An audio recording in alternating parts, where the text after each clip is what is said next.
Vamos então começar a caracterização. Então, a diabetes mellitus, ou diabetes, como é conhecida, é caracterizada pelo excesso de açúcar ou de glicose na nossa corrente sanguínea.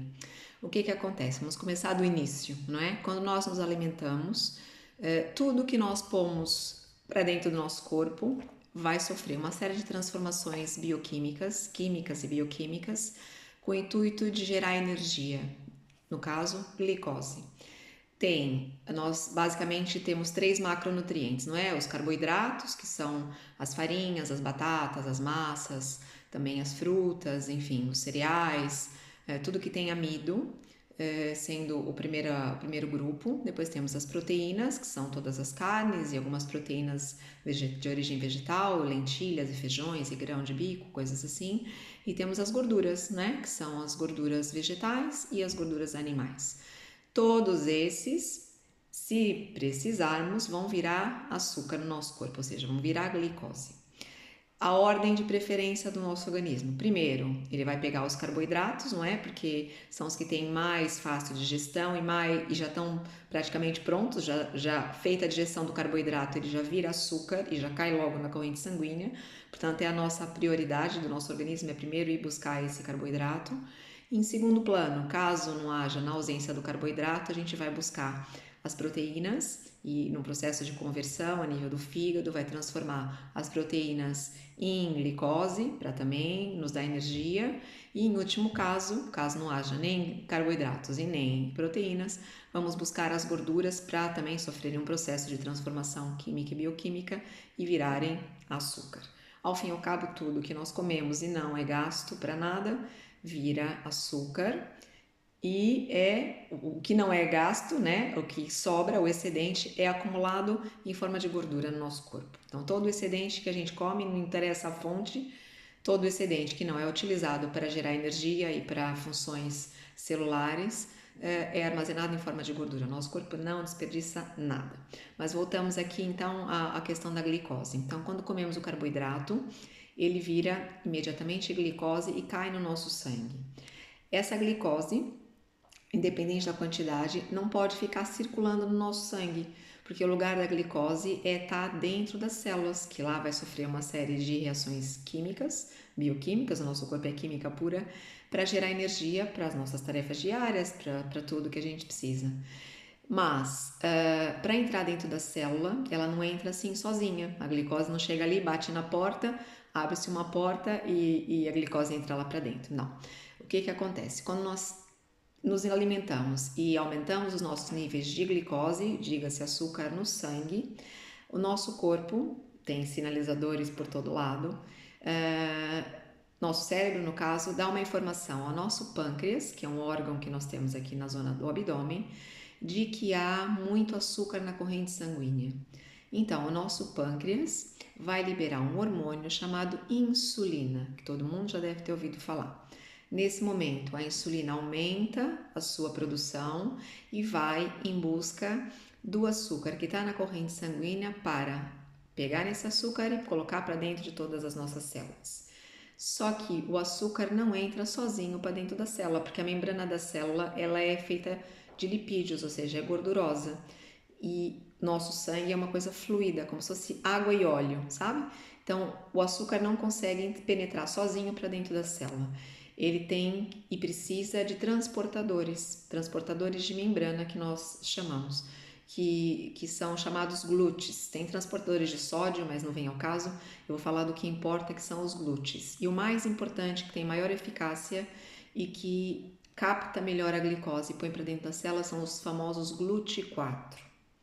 Ainda não se sabe muito bem o porquê, mas algumas pessoas têm problemas aí, exatamente nesse transporte do açúcar de fora da célula para dentro da célula. É um problema relacionado à parte interna da célula e também aos transportadores, os GLUT4.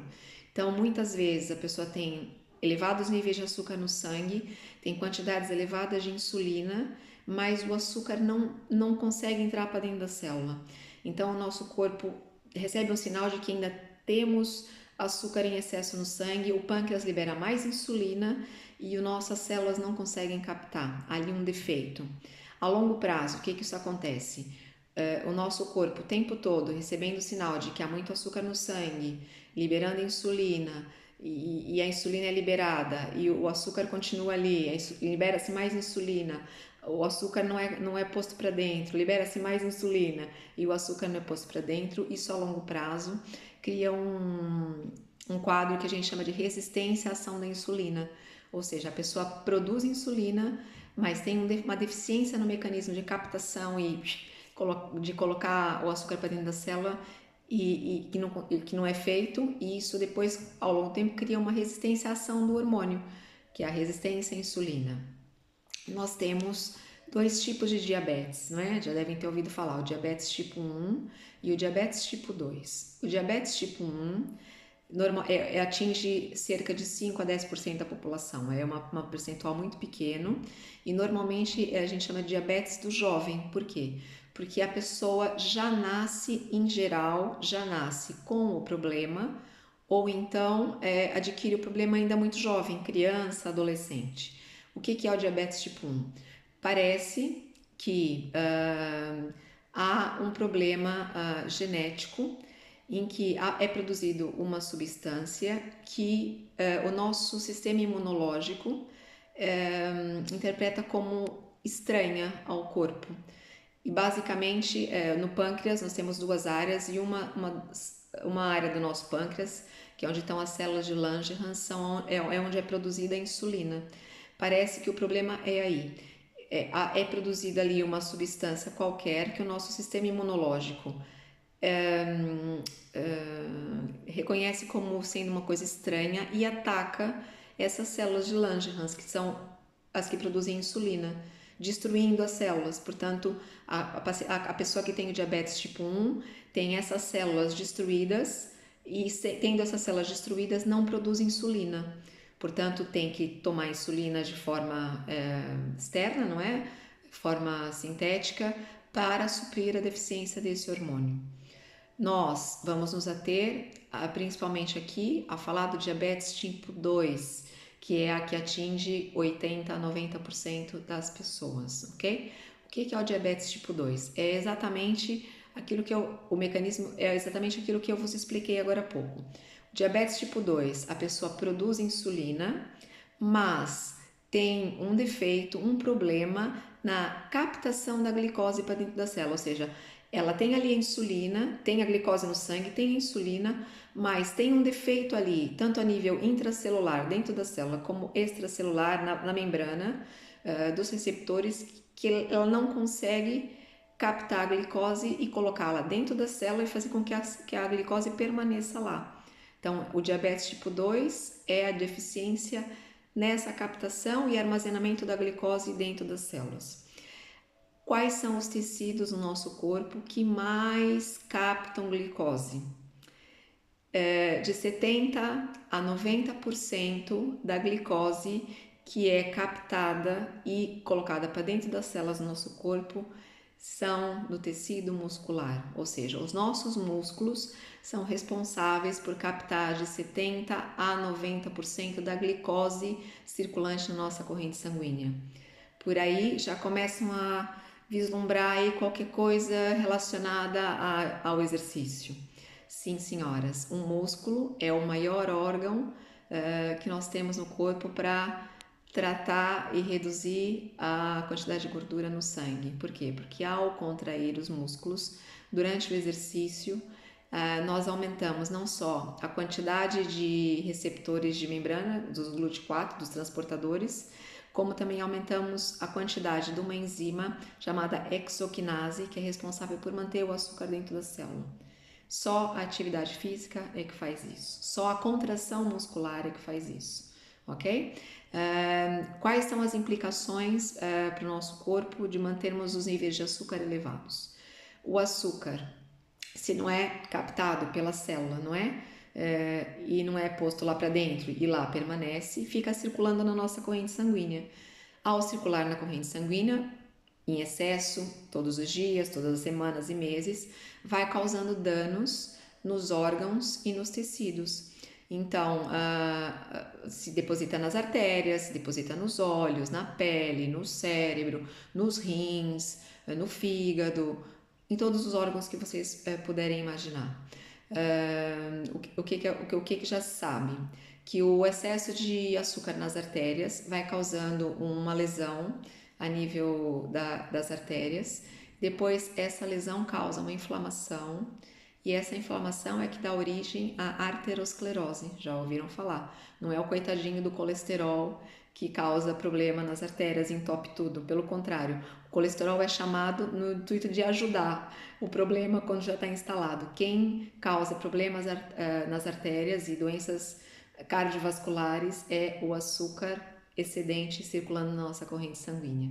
Pronto, então o excesso de açúcar causa diabetes tipo 2, que eu já vos expliquei, causa problemas nas artérias, arteriosclerose, no cérebro, causa demência e doença de Alzheimer, inclusive a doença de Alzheimer já é tida como aí o diabetes tipo 3. O excesso de açúcar no sangue causa demência e doença de Alzheimer. Excesso de açúcar nos olhos causa glaucoma. Excesso de açúcar nos rins causa problemas de falência renal a longo prazo. A pessoa tem que fazer hemodiálise. Na pele causa envelhecimento da pele. Sei lá, causa tantos problemas. No dente causa cárie, né? Toda a gente já viu as crianças ou pessoas que comem muito açúcar e não escovam direito os dentes, tem cáries. Que mais? O cancro da tireoide está relacionado ao excesso de açúcar no sangue. O estresse oxidativo, enfim, doenças metabólicas em geral, problemas cardiovasculares, hipertensão arterial. A hipertensão arterial é causada pelo excesso de açúcar no sangue. Por quê? Porque as artérias, como eu vos expliquei, não só ficam feridas, não é? Como também vão ficando rígidas. Então, ao ficar rígidas e tem o seu calibre, não tem aquela elasticidade para passar o sangue, tem o calibre diminuído, o sangue passa com maior dificuldade ali, portanto tem uma tendência a elevar a tensão arterial. Então, a hipertensão arterial muitas vezes é causada pelo excesso de açúcar no sangue, ou seja, pelo diabetes. O que mais que eu queria vos falar para vocês aqui nessa primeira parte? Além dessa parte dos transportadores e dos problemas que a glicose dentro da célula pode nos causar, que são muita coisa para falar aqui.